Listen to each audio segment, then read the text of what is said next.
Hello.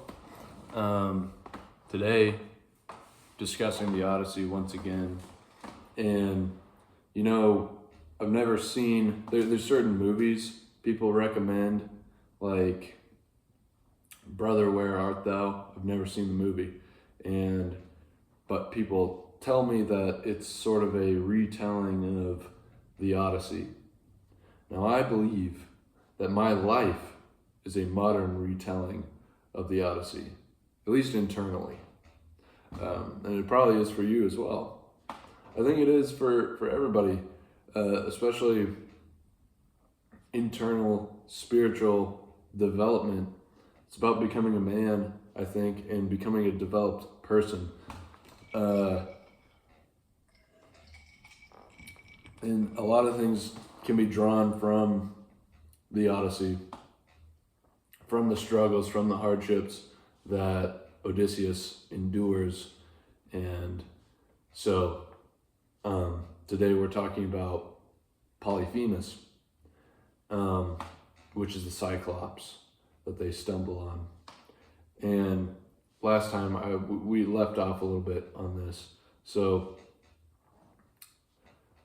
the Odysseus and his men are washed up on the shore of the whatever island, I forget the name, of the Cyclopses.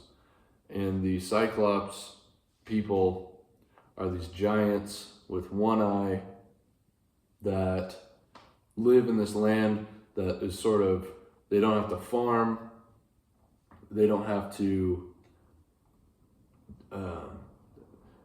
they don't build anything.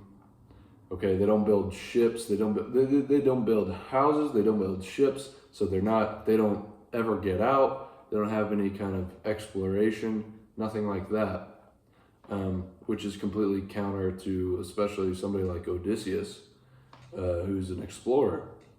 I mean, if you notice, anytime Odysseus, anytime he lands somewhere, he's got to check it out. He wants to learn about who inhabits these strange lands, and he's searching for knowledge, like in that poem by Alfred Lord Tennyson. He has the gray spirit yearning and desire to follow knowledge like a sinking star beyond the utmost bound of human thought. To strive, to seek, to find, and not to yield. So anytime he finds a place, he's curious. He has to go figure out what's going on there. Sometimes to the detriment of himself and his crew, in this case especially. So they're curious. They have to go find out about these Cyclops people. And Homer describes them as having no kind of civilized structure or culture whatsoever. They're sort of just concerned with substance in a way, just their substantial life of eating, drinking, and various other things, which he doesn't get into, but sort of a base nature. These aren't thoughtful people whatsoever. They're not pious to the gods at all. In fact, Odysseus pleads with Polyphemus to honor Zeus, the god of hospitality, through giving them gifts, feeding them, etc. And he says, I don't believe in I don't care about those gods. Actually, I think I'm better than those gods. I think I'm better than Zeus anyway. So why would I listen to you? So they don't respect the gods, and they are uncivilized.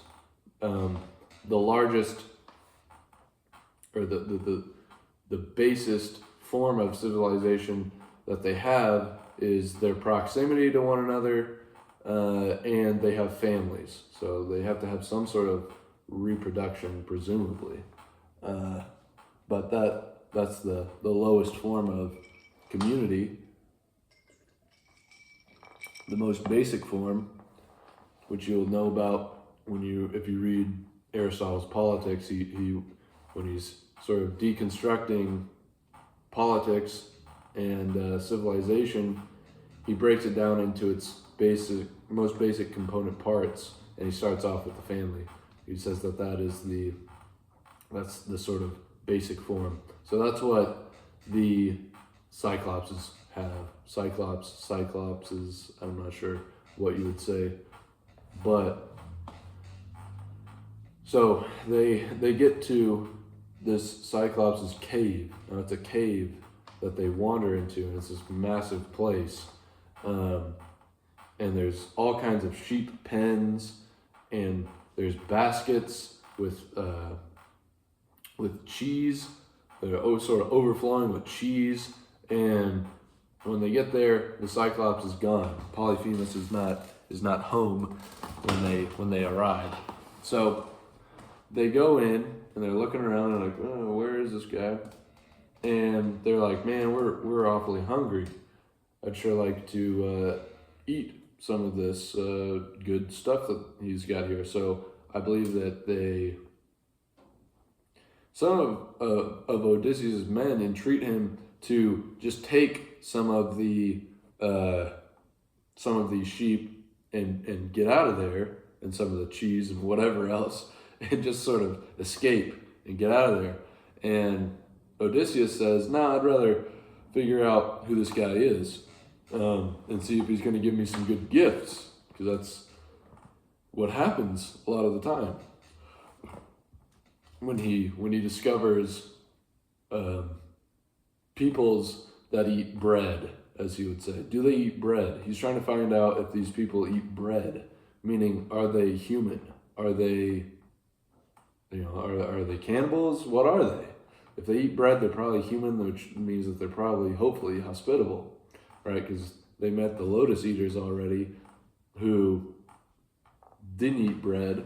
They ate this sort of lotus fruit, which makes them just sort of forget everything else, and it's this sort of forgetful substance that they indulge in, and all they want to do is eat more of that.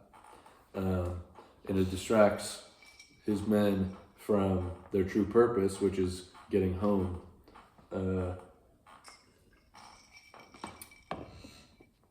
So eventually Polyphemus gets back, and they actually started digging in on, they killed some of Polyphemus's sheep and roasted them up, and they're having a nice little lunch. And Polyphemus gets back, and when he gets back, they see that he's this mountain of a being, a mountainous creature. He's huge. He's like I believe he's described as standing like a mountain peak amongst other mountains. He's huge, massive. And he walks in there, and all these guys have kind of scattered, and Polyphemus is looking around, and Odysseus comes and says, "Hey, Mr. Cyclops, I'm a long-suffering, wandering, unhappy traveler, and I was hoping that you would be hospitable to me and my men and give us gifts of hospitality and maybe a meal." And Polyphemus says, "Hospitality, a meal? No, that doesn't really sound right to me. What I'd rather do is have you for dinner." So he takes two of Odysseus' men and he kills them. And it says that he killed them like you would kill a puppy. He just sort of like shakes him. Homer's descriptions of actions sometimes are very disturbing, because to have said he killed them the way that you would kill a puppy means that either Homer, we're thinking about Homer as if he's a one single individual, which he may or may not have been, probably not. But somebody back then knows how you kill puppies, and this would be a somewhat common thing if he's referencing the death of these men as being the way that you would kill puppies, which is a little disturbing to think about. Okay. He also describes at a certain point when Odysseus, actually back in book 7 or 8, it would have been, might have been the beginning of book 9 or the end of book 8, when Odysseus is listening to this tale of Troy, he starts to cry, and he's crying really hard. He's crying the big tears, as they would say. The big tears. He's shedding the big tears. And he said, that's another thing that Homer likes to drop in there. The big tears. He's shedding the big tears. They call it the big tears. He's shedding the big tears. And he describes it as he was crying the way a widow cries over her dead husband who's fallen in battle before men hit her with the back of their spears and take her into slavery, which is another brutal and gruesome sort of way of describing somebody crying the big tears, because presumably they've seen the way that a wife of a fallen soldier cries over her dead husband's body before she's presumably taken away, raped, and sold into slavery. So that's pretty messed up. So Polyphemus kills some of Odysseus' men the way that you would kill puppies and just eats them whole, has them for a little snack. And now obviously they're terrified at this point. They're very freaked out. And Odysseus entreats the Cyclops. He says, look, Mr. Cyclops, this is not right of you, because what he's done is the total inverse of what a good God-fearing human would do, which would be to honor God, honor Zeus, in being hospitable and being kind to your fellow man, and giving them food. But what Polyphemus has done is turning his guests into food. So it's a total inversion. So he does that, and Odysseus says, look, since you're unable to be persuaded by my words, I brought this wine, this sweet wine, which I got from some guy that I stayed with, and it's the best wine. You could mix just a couple drops of this into water and it'd be just as good as regular wine. This is how good this wine is.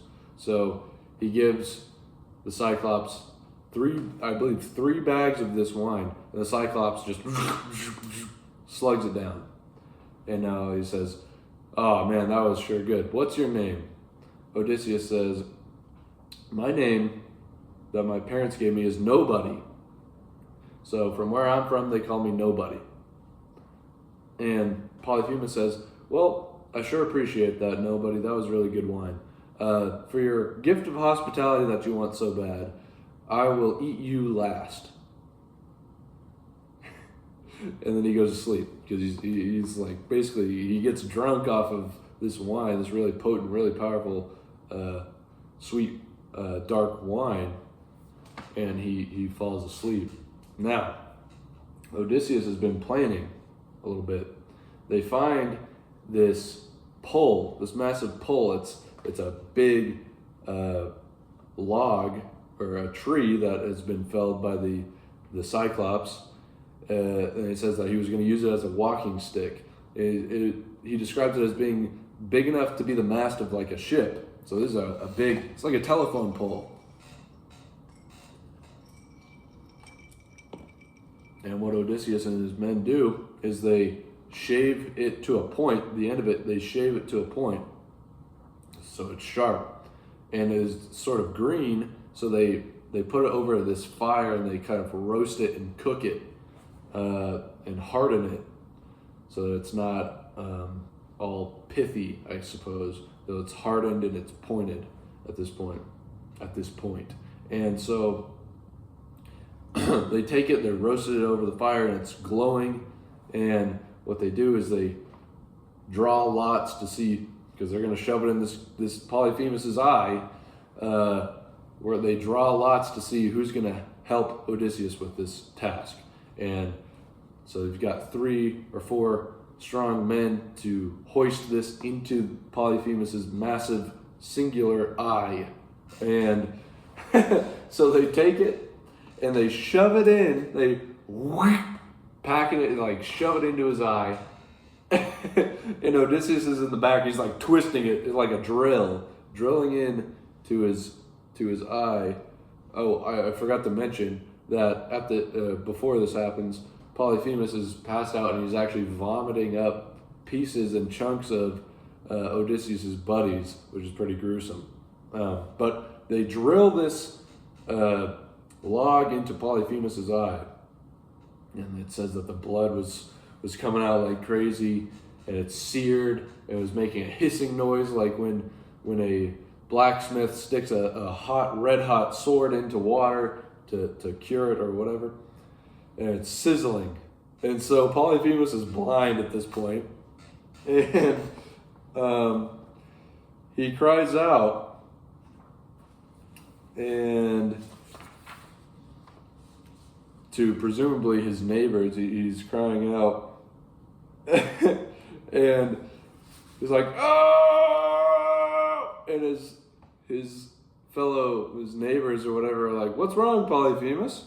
And Polyphemus, or they say, "Why, Polyphemus, what do you want with all this outcry? Though the immortal night and have made us all thus sleepless. So why'd you wake us up?" And Polyphemus, and they say, "Surely none can be killing you by force or treachery." And then from inside the cave, strong Polyphemus answered, "Good friends, nobody is killing me by force or treachery." So it's a clever little thing that Odysseus did there. You know, he was thinking about that beforehand. So they're like, "Okay, whatever," and they go back to bed. And Polyphemus is like, he can't see. He's just like, what the heck? So, but unfortunately at this point, I didn't tell you this before, but there's a massive rock which Polyphemus uses as a door to his cave that he places in front of the cave. So they're trapped in the cave at this point. So they can't escape. And they would like to get out, but they can't. So what ends up happening is Polyphemus, he's still got to do his chores. He's still got to let the sheep go out to graze in the morning. So in the morning he lifts up the rock, but instead of just letting them go out, he sits there and he feels for his sheep to make sure that no man is escaping. But Odysseus, master tactician, capable in all things, has come up with a plot to strap himself and his men underneath these sheep, so that when Polyphemus feels the sheep, he's going to feel the top of them and not detect Odysseus and the boys. And that's what happens. They all make it out. Odysseus ties himself under I believe it was the male, the ram, would it be? I'm not sure. The male sheep, and he comes out last. And Polyphemus feels the sheep and he's like, why are you going out last? You usually go out first. You poor thing, you must be feeling so sorry for me that you know that your master got his eye poked out. So they escape, they make it back to the ships, and they're like, load up right now, we got to get out of here. And the men are crying because they've lost friends in there, but they load up the sheep and they're about to escape. And as this is happening, Polyphemus walks out and he's like, you guys, I hate you, I will get my vengeance on you. And Odysseus, at this point, the hubris, the arrogance, his arrogance takes control of him. And he calls out, he says, if anybody asks who was able to undermine this great Polyphemus, this great Cyclops, it was not nobody. Nobody is not my name. My name is Odysseus from Ithaca. He gives him his name and address. Now, bad move, Odysseus, because at this, then turns out Polyphemus is the son of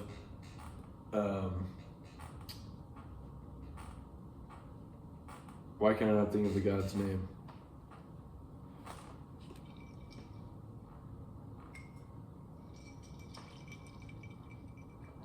Poseidon. He's Poseidon's son. So he calls out to his dad, Poseidon, and says, curse this wretched man, this knavish man, Odysseus. And curse him, it was actually foretold that this would happen to me by Odysseus. So I was confused at first when nobody blinded me, but now that I know it's Odysseus, I know the prophecy has been fulfilled, and that my father will now curse you. And so the men, by the way, Odysseus's men were trying to restrain Odysseus from doing this stupid action of telling the Cyclops' name and address. They're like, no, stop. But they couldn't withhold him. He had to do it. So then Polyphemus, he's blind, but he starts hurling massive rocks at the ships. Now I'm going to show you an illustration of this, which I have in my room. I have a poster or a canvas, which I hope to frame at some point, but right now it's just sitting here in my room. So here it is. Here's Polyphemus throwing the rock. Throwing the rock. This is the rock. This is Polyphemus. And here's Odysseus and the fellas, and they're escaping. Here's Odysseus making a stupid move. Now, this painting isn't completely accurate because they don't seem to have any sheep loaded up with them, like in the Odyssey. But yeah, so he's gonna chuck this rock at him, but he's gonna miss. And as they're rowing out, that rock lands right ahead of them, right in front of them, and actually washes them back towards the island. And now they're really getting scared, and they row extra hard because they know their life depends on it. And Polyphemus throws another rock, but this time it lands behind them and pushes them way out to sea. So they escape. So that's the incident with the Cyclops. Now I was listening to I believe it was some sort of dissertation on the occult or hidden meaning of the Odyssey by a certain Neoplatonist. I can't remember who exactly. But if you think about the Cyclops as being sort of one-dimensional and they're only concerned with immediacy, they don't explore, they don't have hospitality, they don't have civilization. All they're concerned with is the lower bronze. If you think about Plato, if you think about the tripartite soul, the bronze is concerned with the lower and the immediate substantial things of life, such as food, drink, and sex, and these types of things, the base nature. And this guy says that now this whole thing,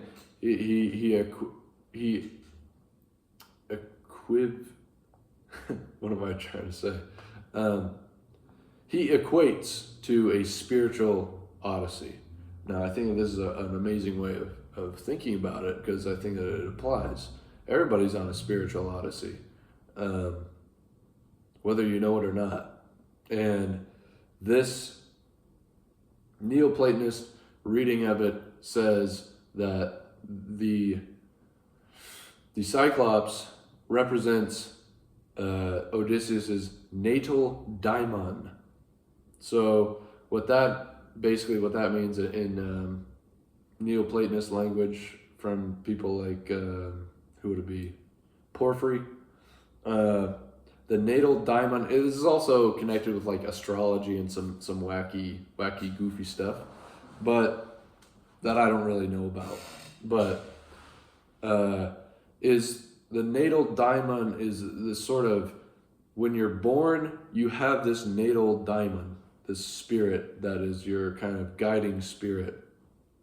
And he says that Odysseus's natal daimon, or base sort of spirit, is that of the cyclops, which is concerned with the bronze values, the lower immediate values of just sort of substance, And he says that the Odyssey is a journey for Odysseus to get past the immediate sort of substantial traits, and he's going to go up into the realm, if you're picturing the divided line, going down from, let me just pull up the divided line real quick, hold on. Where is it?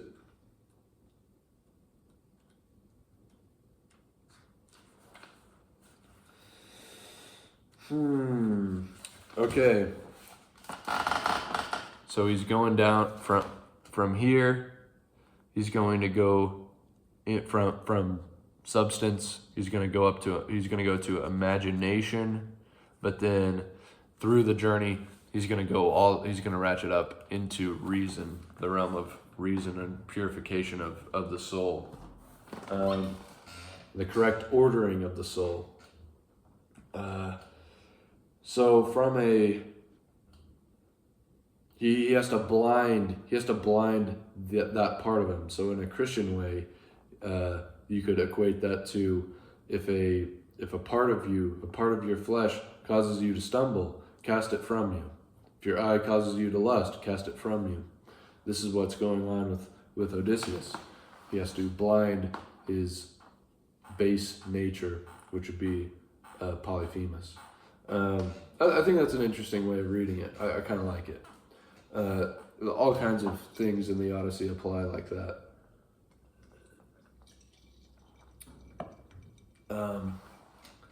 Because it's going to fight back, your flesh will fight you back. Absolutely. Of course, the Platonists and the Neoplatonists believe that